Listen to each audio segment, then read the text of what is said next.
Guess what, Tara? Guess what? You have a lecture A&P final tomorrow. No, I'm not kidding. The time has finally come, and you are this close to being done. So, we know what works, which is recording yourself and playing it over and over and over and over again until it sticks. I look like such a nerd right now. Okay. Anyway, beyond that, this is the Advanced Anatomy for Massage Therapists. And this is quiz 3. I took this quiz week before last, and I did well on it. But it was open book. So I have to get it, and it has to stick this time because I'm not going to have a book tomorrow. And at 10 a.m., I've got to take this test. And I've got to pass it. I'm doing well. Don't worry. I have a good feeling I'm going to pass the class, which I did not believe in the beginning. But anyway, Tara, you need to focus because 10 a.m. tomorrow morning, you're going to know your stuff. Okay. Here we go. Number 1. Which of the following muscle groups makes up the pes anserine? And the answer is B, gracilis, sartorius, and semitendinosus. Bing!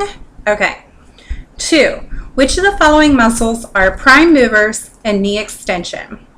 The answer is A, rectus femoris, vastus medialis, and vastus lateralis. Number 3, muscles that participate in knee flexion include all of the following except D, soleus. Okay. The ligaments that provide medial and lateral stability at the knee are called D, collaterals. Number 5, which of the following ligaments prevents excessive forward movement of the tibia on the femur? C, anterior cruciate. Number 6, which of the following is the weight-bearing bone of the lower leg? Not upper leg, lower leg. Tibia, not femur, tibia, lower leg. You gotta remember this. Okay, you missed that one. 7, which of the following are weight-bearing structures of the foot? C, metatarsals 1 and 5. Despite what the PowerPoint said, I know it said all of the metatarsals, well, specifically it said metatarsals 1 through 5, but it's metatarsals 1 and 5. Do not miss this tomorrow. You hear me? You can do this. Number 8, which of the following identifies the components of the midfoot? Navicular, cuboid, and cuneiforms. And there is very small chance I will miss that one. Number 9, which of the following foot pathologies is a result of the loss of the medial longitudinal arch? C, pes planus. 10, which of the following is considered the true ankle joint? A, the articulation between the tibia, talus, and fibula. What is the normal end feel for knee flexion? It's soft. Number 12, pay attention, you missed this one. Which of the following muscles is active both at the hip joint and the knee joint? B, rectus femoris. The calcaneus is located where in reference to the talus? Distal. Which of the following groups of muscles make up the hamstrings? B, semimembranous, semitendinosus, and biceps femoris. 15, what is the origin of the rectus femoris? A, anterior, inferior, iliac spine. The AIIS. 16, which of the following muscles inserts on the posterior calcaneus? D, both A and C are correct, gastrocnemius and soleus. Match the innervation to the correct muscle. Hamstrings, sciatic, quadriceps femoral, gastrocnemius, tibial, and adductors is obturator. Which of the following is not a motion that occurs at the knee? Pronation. 22. What is the area of the knee that contains nerves and blood vessels and is considered an endangerment site for massage? Popliteal space. You know that one. I mean, let's just be frank. If you missed that one, you do not deserve to be a massage therapist. Okay, match the description with the pathological condition. Genu valgum is knock knee. Genu varum is bow-legged. Genu recurvatum is hyperextension of the knee.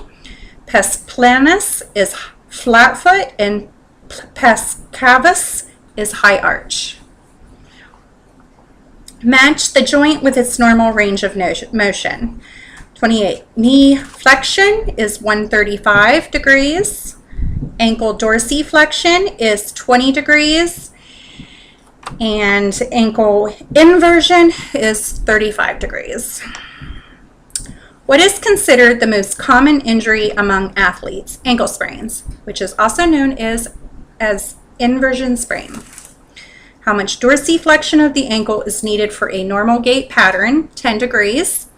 And define the screw home mechanism. It occurs between the tibia and femur during the last few degrees of motion and extension. And there's one.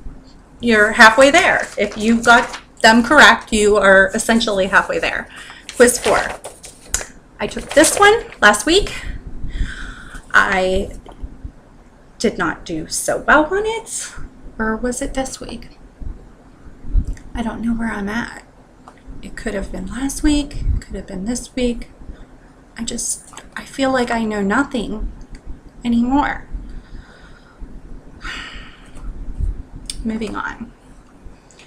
1. I know. I cracked myself up. Right. Okay. Number 1. Which of the following is considered to be a primary curve of the spine? A. Thoracic and sacral. 2. What position offers the least amount of pressure in the intervertebral disc? D. Supine, which is lying on your back.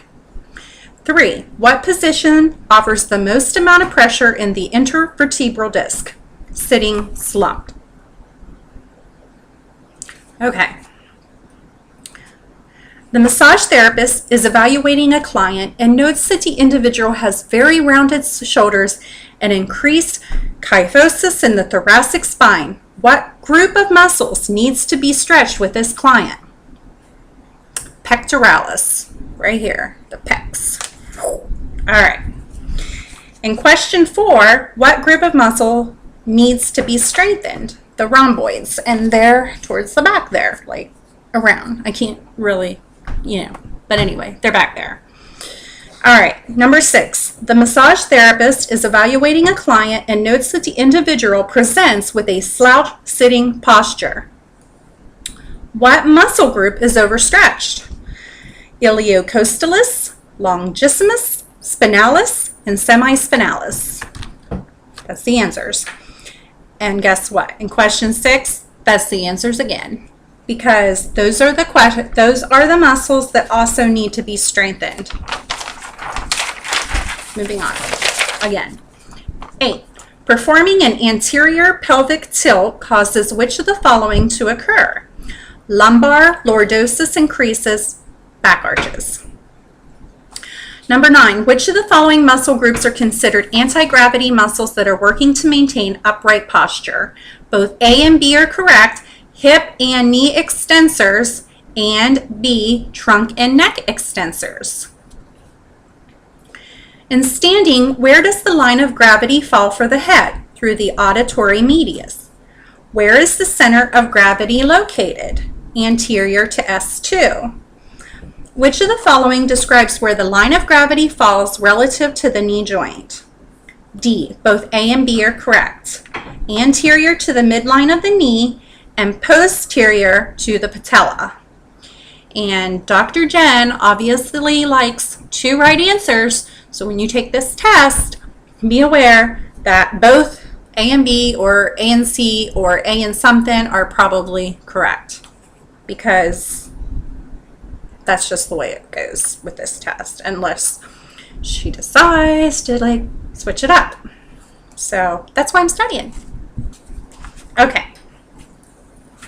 Postural sway refers to which of the following? C. Both of the above. You see what I'm saying? And that is the anterior to posterior motion that occurs when the body is static and standing, and the motion that occurs at the ankles while the body is static and standing. Moving on. We're not going to go over the ankle synergy because that's not going to be on the test. Match the cranial nerve with its function. Vagus, heart and lungs. Olfactory, smell. Ocular motor, muscles of the eye.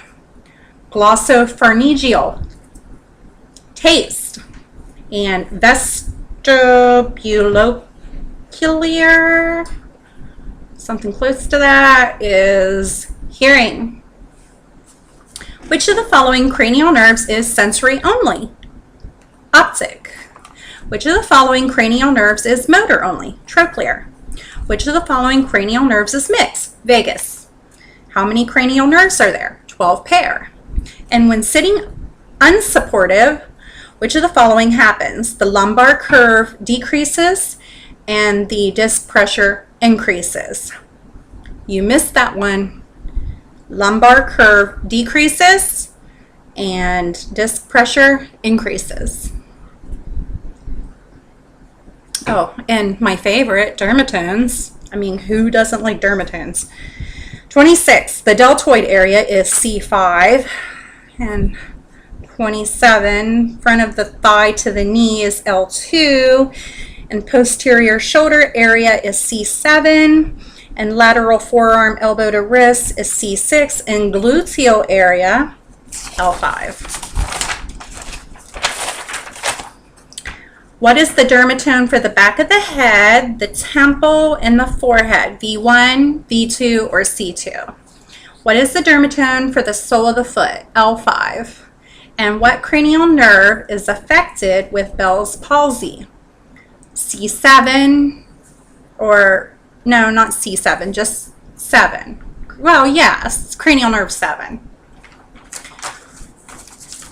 And that concludes my lecture final.